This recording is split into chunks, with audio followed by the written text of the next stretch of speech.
Hello students, आज जो topic हम डिस्कस करने वाले हैं वो है UV visible spectroscopy. UV visible spectroscopy जो है it is one of the most popular analytical technique. It is one of the most popular analytical technique. बहुत ही इंपॉर्टेंट जो है एक एनालिटिकल टेक्निक है या टूल है जिससे हम जो ज्यादातर क्वांटिटेटिव जो डिटर्मिनेशन है मॉलिक्यूल्स की वो कर पाते हैं। इसको एब्जॉर्बेंस और रिफ्लेक्टेंस स्पेक्ट्रोस्कोपी भी कहते हैं। तो हम इस वीडियो में कोशिश करेंगे प्रिंसिपल, इंस्ट्रूमेंटेशन एंड वर्किंग ये तीनों चीजें डिस्कस करने की। तो यूवी विजिबल स्पेक्ट्रोस्कोपी समझने से पहले हम एक बार ये पार्ट देखते हैं कि इसको यूवी विजिबल ही क्यों बोला गया है। तो यहाँ पर जो मैंने एक इलेक्ट्रोमैग्नेटिक स्पेक्ट्रम जो है वो ड्रॉ किया है। इलेक्ट्रोमैग्नेटिक स्पेक्ट्रम की अगर हम बात करें तो इसमें इलेक्ट्रिक और मैग्नेटिक दोनों फील्ड का जो है इफेक्ट या दोनों तरीके का जो इफेक्ट है वो देखा जाता है, electric as well as magnetic. तो इलेक्ट्रोमैग्नेटिक जो स्पेक्ट्रम है वो कुछ इस तरीके से होता है। सबसे पहले gamma rays, X rays, then UV, visible, infrared, microwave and radio waves. ये सारी जो वेव्स हैं ये डिफरेंट वेवलेंथ की होती हैं और डिफरेंट एनर्जी पर होती हैं। अगर हम स्पेक्ट्रम से इस साइड जाते हैं तो एनर्जी इंक्रीज होती है, वेवलेंथ कम होती है। अगर हम इस साइड जाएंगे तो एनर्जी डिक्रीज होगी, वेवलेंथ क्या होगी, इंक्रीज हो जाएगी। तो जो हमारी स्पेक्ट्रोस्कोपी में जो काम का है वो इसमें है यूवी और विजिबल रेंज, ये दोनों। इसका मतलब क्या है, अप्रोक्सीमेटली 190 से 750, जिसको हम क्या है 190 सपोज करो 200 से 800 और you can say 190 to 750 nanometre wavelength जो है या जो एनर्जी इतनी वेवलेंथ की है वो हमारे काम की है। या उस रेंज में क्या करते हैं, इस रेंज में जो भी हम मॉलिक्यूल लेते हैं, जो भी हम मॉलिक्यूल लेंगे सैंपल के अंदर, वो क्या करेगा, इस वेवलेंथ को एब्जॉर्ब करेगा। इसीलिए इस स्पेक्ट्रोस्कोपी को बोलते हैं UV visible spectroscopy. UV visible spectroscopy में क्या होता है कि अगर हम इसकी बेसिक इंस्ट्रूमेंटेशन की बात करें तो वो मैंने एक डायग्राम बना रखा है। सबसे पहले क्या होता है, एक लाइट सोर्स होता है। लाइट सोर्स जो क्या है that could be A tungsten lamp और ड्यूटेरियम लैंप। 200 से 800 नैनोमीटर जो है इसकी रेंज होती है, इतना जो लाइट या रेडिएशन ये प्रोड्यूस करता है। उसके बाद हमारे पास क्या होता है, एक मोनोक्रोमेटर होता है। मोनोक्रोमेटर के अंदर क्या प्लेस्ड होता है, एक प्रिज्म और जिसको हम ग्रेटिंग भी बोलते हैं, प्रिज्म और ग्रेटिंग होता है। जो मोनोक्रोमेटर है वो दोनों साइड एंट्री पॉइंट पर भी और एग्जिट पॉइंट पर भी it is provided with slits. दो स्लिट प्रेजेंट होते हैं, एक यहाँ पर और एक यहाँ पर। अब देखो क्या होगा कि जो लाइट सोर्स है उससे जब लाइट रेज ये निकलती हैं, ये क्या होती हैं, ये एक अलग अलग बहुत ही ज्यादा क्या हो काउस प्रोड्यूस करती हैं। जो हमारा जो प्रिज्म है इसके ऊपर हम चाहते हैं एक पर्टिकुलर बीम ही फॉल करे, इसीलिए हमने मोनोक्रोमेटर यूज किया है। मोनो का मतलब होता है सिंगल, यानी कि सिंगल बीम ऑफ लाइट क्या है इस प्रिज्म पर फॉल करेगी। जब सिंगल बीम ऑफ लाइट इस प्रिज्म पर फॉल करेगी तो ये जो प्रिज्म है इस सिंगल बीम ऑफ लाइट को क्या करेगा, डिफ्रैक्ट करेगा। इसमें फिनोमिनन कौन सा होता है फिजिक्स में, डिफ्रैक्शन। डिफ्रैक्शन से क्या होगा कि जो single beam of light it is converted into A VIBGYOR. जो कि जो विजिबल लाइट है हमारी, हमें वो एक होमोजीनियस मिक्सचर दिखाई देती है, लेकिन एक्चुअली में होता क्या है, वो 7 कलर्स का मिक्सचर होता है, जिसको हमने बोला है violet, indigo, blue, green, yellow, orange और रेड। तो ये क्या है, ये सिंगल बीम ऑफ लाइट या व्हाइट लाइट को, यहाँ से हमारे पास जो लाइट आई है ये कौन सी लाइट आई है, ये हमारे पास लाइट आई है व्हाइट लाइट। इस व्हाइट लाइट को ये प्रिज्म किस में कन्वर्ट कर देता है, एक विबग्योर में कन्वर्ट कर देगा। अब क्या होगा कि जो हमारे पास यहाँ पर क्या होता है, वेवलेंथ सेलेक्टर होता है। उस वेवलेंथ सेलेक्टर जब स्लिट से ये बाहर आएगा तो जो वेवलेंथ सेलेक्टर है वो एक पर्टिकुलर वेवलेंथ को सिलेक्ट कर लेगा, कोई भी वेवलेंथ, चाहे वो रेड है, ऑरेंज, येलो, ये सारी की सारी जो है अलग अलग वेवलेंथ पर ये कलर प्रोड्यूस होते हैं। इन सभी रेडिएशंस का क्या है, इन सारी रेज का क्या है, अलग अलग वेवलेंथ है। तो कोई पर्टिकुलर वेवलेंथ की जो रे है वो क्या हो जाएगी, सेलेक्ट हो जाएगी। अब जो पर्टिकुलर वेवलेंथ जो सेलेक्ट हुई है वो क्या होगा, वो 2 में डिवाइड हो जाएगी, 2 में स्प्लिट हो जाएगी। एक जो रे है it will go to the reference cell और another ray will go to the sample cell. इस तरीके से हमारे पास 2 सेल प्रेजेंट होते हैं। ये जो मैंने डायग्राम बनाया है ये डायग्राम है डुअल बीम स्पेक्ट्रोफोटोमीटर का। It is a diagram of dual beam spectrophotometer. Dual beam का मतलब क्या है कि जो हमारी इंसिडेंट लाइट है वो दो में डिवाइड हो जाएगी, it will divide into two. एक हमारी जाएगी रेफरेंस के पास और एक हमारी जाएगी सैंपल के पास। तो रेफरेंस और सैंपल दोनों को हम एक ही साथ क्या कर सकते हैं, उनकी वैल्यू नोट कर सकते हैं। लेकिन इससे पहले जो पुराने वाले स्पेक्ट्रोफोटोमीटर थे वो थे सिंगल बीम। सिंगल बीम का मतलब क्या है कि हमारे पास एक ही सिंगल सेल होता है, जो लाइट इंसिडेंट लाइट आएगी वो डिवाइड नहीं होती है। पहले हमें क्या करना पड़ेगा, रेफरेंस लेना पड़ेगा, फिर रेफरेंस को हटा के हमें क्या करना पड़ता है, सैंपल की रीडिंग लेनी पड़ती है। लेकिन जो मॉडर्न स्पेक्ट्रोफोटोमीटर है वो डुअल बीम पे काम करते हैं। उनमें जो लाइट है वो एक ही टाइम पे रेफरेंस और सैंपल दोनों को क्या करेगा, दोनों को ही एक साथ में वो डिटेक्ट और मेजर कर पाएगा, उनकी इंटेंसिटी को कितना उन्होंने एब्जॉर्ब किया है। अब जो इंटेंसिटी, जो इंसिडेंट रेडिएशन हमारे पास आई है उसको हमने मान लिया आई फॉर इंसिडेंट। अब उसको हमने 0 या आप बोल सकते हो I0, इस तरीके से हमने उसको डिटरमाइन कर लिया। ये दोनों सेम इंटेंसिटी रेफरेंस पर भी जाएगी, सेम इंटेंसिटी सैंपल सेल भी जाएगी। इनके अंदर क्या प्रेजेंट होता है, it is known as a cuvette. इसको हमें क्यूवेट बोलते हैं।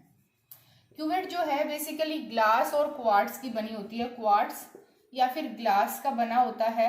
और ये क्या करता है, ये यूवी विजिबल लाइट को अलाउ करता है पास होने के लिए। It allows UV visible light, जो यूवी विजिबल लाइट हमारी है वो अलाउ करता है उसको अपने अंदर से allow UV visible light to pass, उसको पास होने देता है। जब यूवी विजिबल लाइट इन दोनों में से पास होगी, जब वो रेफरेंस सैंपल से पास होती है, रेफरेंस सैंपल के अंदर हमारा मॉलिक्यूल या हमारा सैंपल नहीं है जिसको हमने स्टडी करना है, तो जितनी भी इंसिडेंट लाइट जो फॉल होगी इस पर, उतनी ही इंसिडेंट लाइट क्या है, बाहर निकल जाएगी, यानी कि कोई भी एब्जॉर्बेंस नहीं होगा।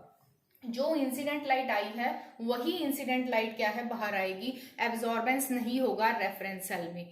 अगर एब्जॉर्बेंस होता भी है तो इन दोनों का जो डिफरेंस है वो क्या होता है, कैंसिल हो जाता है। उसको जो है उसको हम अलग से जो है वो कर सकते हैं, कैंसिल कर देते हैं। अब होगा क्या कि जो इंसिडेंट लाइट सैंपल सेल पर आएगी वो क्या होगी कि इस सैंपल सेल के अंदर यहाँ पर हमारे क्या प्रेजेंट है, हमारा जो मॉलिक्यूल्स प्रेजेंट है, जो क्या है, मॉलिक्यूल्स प्रेजेंट हैं। अब ये मॉलिक्यूल्स करते क्या हैं, तो जो ये मॉलिक्यूल्स हमने लिए हैं, ये मॉलिक्यूल हैं, सपोज हमने कोई भी बायोलॉजिकल मॉलिक्यूल लिया है, कोई भी बायोलॉजिकल मॉलिक्यूल लिया है। अब biological molecule, it could be DNA, sorry nucleic acid, it could be nucleic acid और it could be a protein. Protein भी हम ले सकते हैं, न्यूक्लिक एसिड भी ले सकते हैं, कोई भी सैंपल ले सकते हैं हम। अब हमने प्रोटीन अगर लिया है, जो प्रोटीन लिया है, तो प्रोटीन हमें पता है 280 नैनोमीटर पर एब्जॉर्ब करते हैं, 280 नैनोमीटर पर एब्जॉर्ब करते हैं। प्रोटीन के अंदर इससे डिस्कस करने से पहले जो एक बार बेसिक प्रिंसिपल है वो देख लेते हैं हम। इसके अंदर क्या होता है कि जब भी सैंपल है, सैंपल कोई भी जो मॉलिक्यूल है उसके अंदर बॉन्डिंग और नॉन बॉन्डिंग इलेक्ट्रॉन्स होते हैं। नॉन बॉन्डिंग इलेक्ट्रॉन्स को हम एन इलेक्ट्रॉन्स भी बोलते हैं। तो बॉन्डिंग और नॉन बॉन्डिंग जो इलेक्ट्रॉन होते हैं वो क्या करेंगे, एनर्जी को एब्जॉर्ब करेंगे। एनर्जी आई कहाँ से, यूवी विजिबल लाइट से। जो यूवी विजिबल लाइट फॉल कर रही है सैंपल के ऊपर, उस एनर्जी को ये एब्जॉर्ब कर लेंगे। जैसे ही ये एनर्जी को एब्जॉर्ब करेंगे तो वो इलेक्ट्रॉन एक्साइट हो जाएगा हायर मॉलिक्यूलर ऑर्बिटल में। यानी कि पहले वो ग्राउंड स्टेट पर था, यहाँ पर थी ग्राउंड स्टेट, उस ग्राउंड स्टेट से वो कहाँ चला गया था, हायर स्टेट में चला गया, हायर एक्साइटेड स्टेट में चला जाता है वो इलेक्ट्रॉन। यहाँ से वो इलेक्ट्रॉन कहाँ जाएगा, यहाँ पर रीच हो जाएगा। स्टार का मतलब क्या है कि उसने एनर्जी गेन कर रखी है। दिस स्टार, जो ये स्टार है इलेक्ट्रॉन पे, इसका मतलब इसने एनर्जी गेन कर रखी है। अब जब वो एनर्जी गेन करेगा तो वो एनर्जी यहाँ से एब्जॉर्ब करने के बाद वो जब हायर स्टेट में जाएगा यहाँ पर, तो वो क्या होगा कि वो एक्साइट हो जाएगा, ऊपर वाली स्टेट में जाएगा। अब देखो क्या होगा कि मोर इजिली एक्साइटेड द इलेक्ट्रॉन, जितनी जल्दी वो इलेक्ट्रॉन इस स्टेट से इस स्टेट में जाएगा, उसका मतलब क्या है, उसने सबसे लॉन्गर वेवलेंथ को एब्जॉर्ब करा है। यानी कि जब वो यहाँ इस स्टेट से इस स्टेट में जा रहा है तो ये जो गैप है, जो ये गैप एनर्जी है या जो गैप बैंड है, ये हर एक मॉलिक्यूल का क्या होता है, फिक्स होता है, पर्टिकुलर होता है। हर एक मॉलिक्यूल जो है उसके अंदर जो भी एलिमेंट एटम जिनसे वो बना है वो डिफाइन करते हैं उसका गैप बैंड क्या होगा। यानी कि हर एक मॉलिक्यूल का एक पर्टिकुलर गैप बैंड होता है जिससे वो उतनी ही एनर्जी एब्जॉर्ब करता है जितनी उसे ग्राउंड से हायर स्टेट में जाने के लिए चाहिए होती है। अब ये एनर्जी जो है वो जो एनर्जी है वो डिफाइन करती है कि उसने लॉन्गर वेवलेंथ को एब्जॉर्ब करा है या उसने स्मॉलर वेवलेंथ को एब्जॉर्ब करा है। अगर उसने लॉन्गर वेवलेंथ ऑफ लाइट को एब्जॉर्ब करा है, इसका मतलब क्या है कि वो बहुत ही इजीली एक्साइट हो जाएगा। और अगर वो बहुत टाइम लगा रहा है ऊपर जाने में, तो इसका मतलब क्या, उसको एनर्जी ज्यादा चाहिए, वेवलेंथ कैसी होगी, कम होगी। तो ये कुछ बेसिक प्रिंसिपल हैं जो जिसके ऊपर स्पेक्ट्रोस्कोपी जो है वो काम करता है। अब हम बात करते हैं प्रोटीन्स की।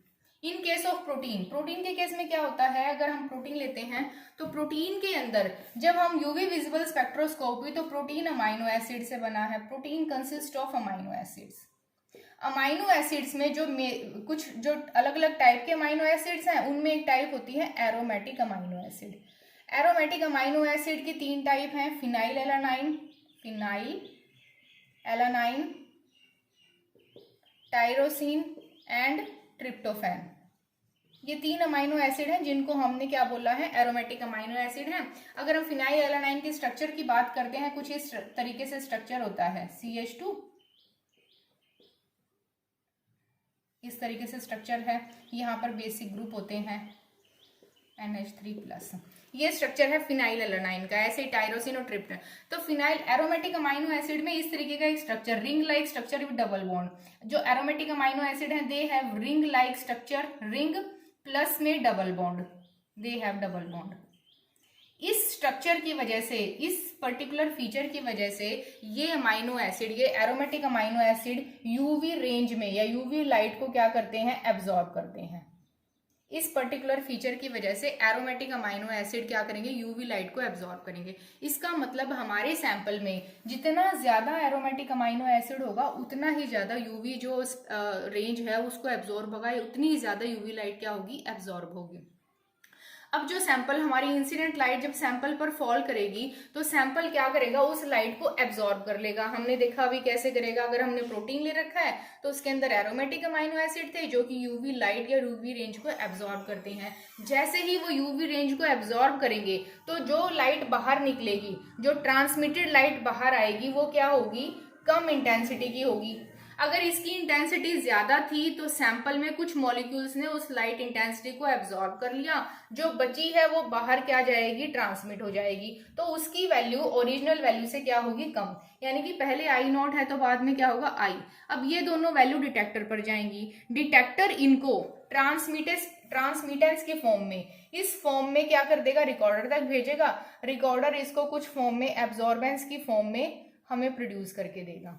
यानी कि यहां से जो हमारे पास रेशो आता है, रेशो ऑफ आई, जितनी incident light, intensity of the transmitted light by the sample to the intensity of transmitted light by the reference is known as transmittance. तो हमारे पास ट्रांसमिटेंस, जिसको हमने T से डिनोट किया है, तो ये हमारे पास T की वैल्यू आ जाती है यहाँ पर। अब जब T की वैल्यू आ जाएगी, T की वैल्यू आने के बाद क्या है, एब्जॉर्बेंस का जो फार्मूला होता है, A फॉर एब्जॉर्बेंस, तो जो एब्जॉर्बेंस का फार्मूला होता है दैट इज log 1/T। जब हमारे पास T आ जाएगा तो हम log 1/T से एब्जॉर्बेंस की वैल्यू निकाल लेंगे। जो हमारा यूवी विजिबल स्पेक्ट्रोस्कोपी है, ये एक और प्रिंसिपल होता है बियर-लैम्बर्ट्स लॉ। बियर-लैम्बर्ट्स लॉ को ओबे करता है, इसके प्रिंसिपल पर भी काम करता है यूवी विजिबल स्पेक्ट्रोस्कोपी। इसके अंदर इस प्रिंसिपल में है क्या कि जो हमारी एब्जॉर्बेंस है, सैंपल कितनी लाइट एब्जॉर्ब करेगा, A is directly proportional to the concentration of the sample. Sample की जितनी भी कंसंट्रेशन होगी, जिसको हमने C से डिनोट किया है, A is directly proportional to C।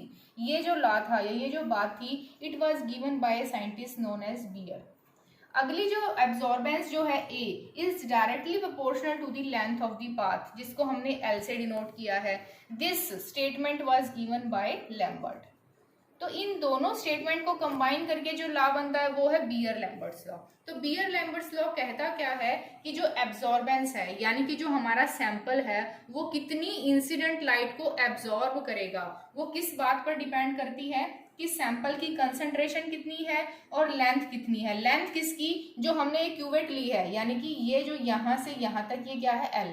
कितनी लंबी है क्यूवेट, ये डिस्टेंस है, ये इतना है, इतना है, this is the length of the path. इसका मतलब जो हमारा सैंपल हमने लिया है, यहाँ सैंपल लिया है, अगर उस सैंपल की कंसंट्रेशन ज्यादा है, अगर उसकी हम कंसंट्रेशन बढ़ाते हैं, यानी कि C को बढ़ाते हैं, और जो हमारे लेंथ ऑफ पाथ है यानी कि एल है उसको भी हम इंक्रीज कर रहे हैं, तो एब्जॉर्बेंस क्या हो जाएगा, बढ़ जाएगा। जितनी देर तक इंसिडेंट लाइट इस पाथ में से पास होगी उतनी ज्यादा सैंपल उसको एब्जॉर्ब करेगा। तो बियर लैम्बर्ट्स लॉ जो है ये सारी absorbance is directly proportional to CL, ये जो है यूवी विजिबल स्पेक्ट्रोस्कोपी के प्रिंसिपल का जो है एक पॉइंट है। अब हमने देखा था कि यहाँ से जो सैंपल सेल से इंसिडेंट लाइट आई है उसने कुछ लाइट अंदर सैंपल ने एब्जॉर्ब कर ली। यहाँ पर इंसिडेंट लाइट जो है वो कम इंटेंसिटी की है as compare to the starting incident light. तो जितनी भी ये जो रेशियो आया है I/I0 जिसको हमने ट्रांसमिटेंस और टी बोला है,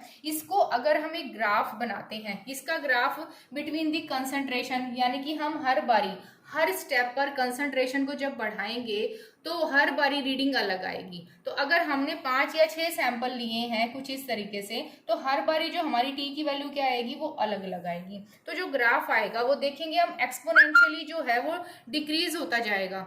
एक्सपोनेंशियली डिक्रीज क्यों हो रहा है, क्योंकि हर एक स्टेप पर जैसे जैसे कंसंट्रेशन बढ़ रही है एब्जॉर्बेंस क्या हो रहा है, बढ़ रहा है। एब्जॉर्बेंस बढ़ रहा है तो ट्रांसमिटेंस लाइट की इंटेंसिटी क्या हो रही है, कम हो रही है। तो जैसे जैसे कंसंट्रेशन बढ़ेगी एब्जॉर्बेंस बढ़ेगा। एब्जॉर्बेंस अगर बढ़ रहा है तो ट्रांसमिटेंस क्या हो जाएगा, कम हो जाएगा। ट्रांसमिटेंस कम होता चला जाएगा। सबसे ज्यादा कंसंट्रेटेड सैंपल की ट्रांसमिटेंस क्या होगी, सबसे कम। तो अगर हम अब एक मैथमेटिकल फॉर्मूला है जिससे एब्जॉर्बेंस किस में कन्वर्ट हो सकती है, ट्रांसमिटेंस किस में कन्वर्ट होता है, एब्जॉर्बेंस। तो एब्जॉर्बेंस कैसे निकलती है, absorbance is equal to log 1/t। जब हम 1/t और कंसंट्रेशन इसका हम निकालते हैं, एक ग्राफ बनाते हैं, it produces a straight line. यानी कि जैसे जैसे कंसंट्रेशन बढ़ेगी वैसे वैसे एब्जॉर्बेंस क्या हो जाएगा, बढ़ता चला जाएगा।